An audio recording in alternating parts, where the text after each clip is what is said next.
Real estate blog giving you the lowdown on the high end. Today I want to give you the lowdown on septic systems. It's a unique item that comes up in every transaction in Malibu. This week alone I put something into escrow, and 2 days later we found out we had a failed septic system.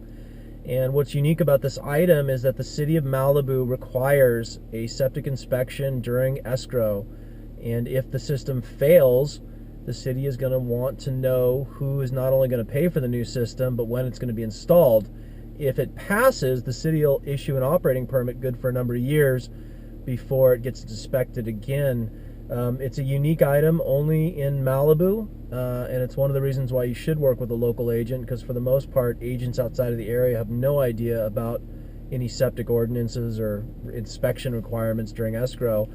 And this can be an expensive item. Systems typically can run $80,000. They can quickly go over $100,000 if there's a lot of mature landscaping or hardscaping that needs to get ripped up.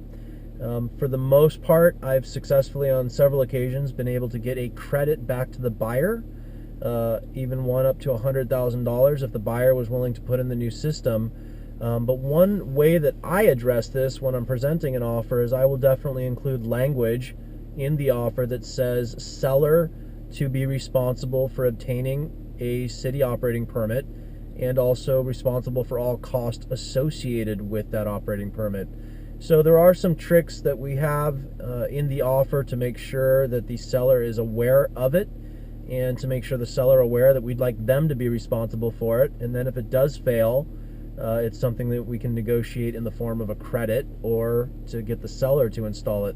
The problem is these systems can take a while to install, and if the escrow is 30, 60 days, there's not going to be any time. So it usually falls on the buyer to do the work, and for the most part, it's the seller who issues the credit. One of the many unique items out here in Malibu, there's several more, and one reason you should work with a local agent, because for the most part, the agents outside of the area have little idea about some of the nuances that we deal with in our escrows out here. I'm Mike Gardner from the Malibu Real Estate Blog, giving you the lowdown on the high end. You can reach me at 310-699-8428 for any questions about real estate here or septic systems, which I know a little bit about, but not a whole lot. You can try me anyway. Have a good one.